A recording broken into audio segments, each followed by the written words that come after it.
U.S. Army is testing the deadliest hypersonic missile. The United States announced Friday that it has successfully tested an unarmed prototype of a hypersonic missile, a nuclear-capable weapon that could accelerate the arms race between superpowers. The Pentagon said a test flight vehicle flew at hypersonic speeds, more than 5 times the speed of sound, or Mach 5, to a designated impact point. After a long hiatus, hypersonic missile research and development is back in full swing. Major powers, such as Russia, China, and the US, have been racing to develop hypersonic missile, a missile system so fast it cannot be intercepted by any current missile defense system. Hypersonic missiles will play a huge role in foreign policy in the years to come, as core pillars of geopolitics, such as geography and technological power, can be undermined by hypersonic missiles. And, given a recent uptick in successful tests from the likes of China and Russia, hypersonic missiles are much closer than we think, forcing a global reassessment of traditional notions of deterrence. What is a hypersonic missile? A hypersonic missile travels at speeds of Mach 5 and higher, 5 times faster than the speed of sound, 3,836 miles per hour, which is around 1 mile per second. Some missiles, such as Russia's upcoming Kh-47M2 Kinzhal air-launched ballistic missile, are allegedly capable of reaching Mach 10 speeds, 7,672 miles per hour, and distances up to 1,200 miles. For comparison, the U.S. Tomahawk cruise missile, the United States Navy and Royal Navy's go-to long-range missile system, is subsonic, traveling around 550 miles per hour, and traveling a maximum distance around 1,500 miles. They can travel much faster than current nuclear-capable ballistic and cruise missiles at low altitudes, can switch direction in flight, and do not follow a predictable arc like conventional missiles, making them much harder to track and intercept. Even as conventionally armed non-nuclear weapons, they are viewed by analysts as raising the danger of conflict, because an adversary might not know how they are armed when launched. The Joint Army-Navy test was carried out on March 19th from the Pacific Missile Range Facility in Kauai, Hawaii. The test was for the military's Common Hypersonic Glide Body, or CHGB weapon, designed to be launched from a rocket that could be land, air, or sea-based. The glide body tested today is now ready for transition to Army and Navy weapon system development efforts, said Mike White, the Assistant Director of the Hypersonics Program. The U.S. military is meanwhile pouring money into advanced missile defense research to find ways to protect against hypersonics.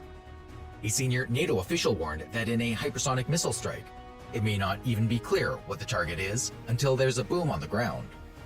In January, the Bulletin of Atomic Scientists advanced its doomsday clock, its assessment of the risk of nuclear holocaust, in part due to the rising threat of hypersonic weapons. United States hypersonic missiles. The U.S. is developing a range of advanced hypersonic systems and has recently awarded Lockheed Martin contracts for the development of 2 systems: the Hypersonic Conventional Strike Weapon, $928 million, and AGM-183A Air-Launched Rapid Response Weapon, $480 million. With regards to current U.S. projects, Boss Patinis says the U.S. is not focused on the same extent as Russia and China on the operational deployment of hypersonic capabilities. Moscow and Beijing both seek to counter U.S. missile defense systems and are developing respective anti-access area denial capabilities. The U.S., in contrast, has not prioritized hypersonic system to the same extent as Russia and China, and is pursuing arguably more advanced systems capable of long-range conventional precision strike, as opposed to nuclear-armed weapons, where accuracy is not so important. Although the Kinzhal, Shirkan, Avangard, and Chinese systems include conventional variants. That said, the U.S. can be accused of relying too heavily on its nuclear-powered aircraft carrier groups to project power. Russia and China have the capability to hit carrier groups with hypersonic missiles before they can get in operational range to launch airstrikes, as the upcoming F-35 stealth fighter jets have a combat radius of 450 to 600 miles.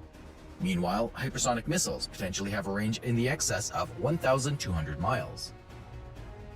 Current supersonic missiles, such as BrahMos, have a range of around 370 miles, but this can be increased with glide vehicles, meaning that carriers will have to move dangerously close to hostile territory to be effective. President Donald Trump signed the National Defense Authorization Act, which authorized a $717 billion defense budget for 2019. It is clear that the U.S. is aiming to bridge the gap with regards to missile technology, a gap which has been widened over the last decade as Russia and China have poured resources into their respective hypersonic projects. Long-Range Hypersonic Weapon. The Long-Range Hypersonic Weapon, LRHW, is a surface-to-surface hypersonic missile planned for use by the United States Army.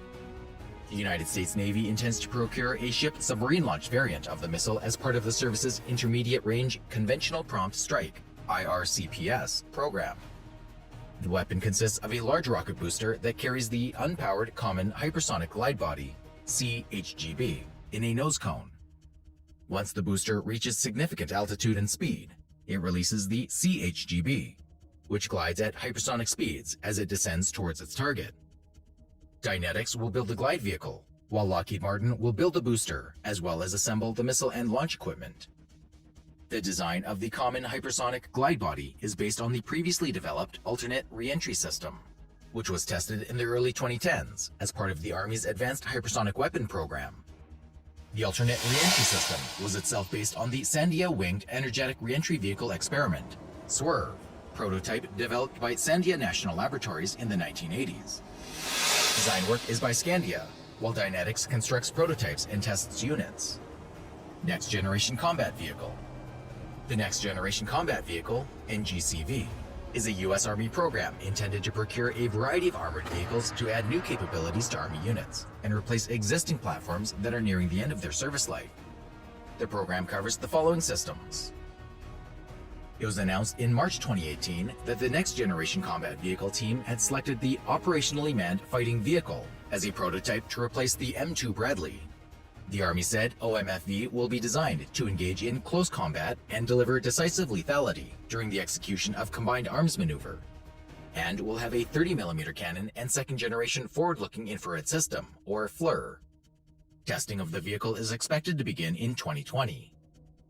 In December 2019, it was reported that the government plans to fund $100 million for the Next Generation Combat Vehicle. A recurrent theme in all Army programs going forward, and particularly important in the NGCV, is to move away from proprietary systems to open architecture and plug-and-play that will allow inserting new capability and technology. These include General Dynamics Land Systems, BAE Systems, Rheinmetall America, Oshkosh Defense with Hanwha Defense, Republic of Korea, and Point Blank Enterprises. Of note is the scope of varied experience and international participation in these teams. BAE is working with Israeli Elbit Systems. Rheinmetall, a German firm, is linked with L3 Harris, Raytheon, Textron, and Allison Transmission. Oshkosh Defense is aligned with Korea's Hanwha Defense, Pratt & Miller, plus Israel's Rafael and Plasan. Unlike the others, Point Blank is not a traditional vehicle supplier, but has teamed with Keshik Mobile Power Systems and other firms. However, company representatives repeatedly stressed that these were not their OMFV candidate designs. However, they were testbeds intended to allow for the evaluation of various technologies, components, and design details. This suggests a level of uncertainty that may exist at this early stage as the Army's preferred direction. Perhaps this is not surprising, given the open give-and-take dialogue approach the Army has proposed. Still, it is increasingly evident that a next-generation combat vehicle may, in fact, physically look very much like current vehicles. The majority and most significant new capabilities will be largely internal and essentially invisible. Although new weapons, sights, power, and survivability enhancements may be introduced, these may not be what offers the most significant battlefield capabilities. These rather come from the ability for sharing and integrating data, not just within the NGCV platform, but networked across the full range of battlefield systems.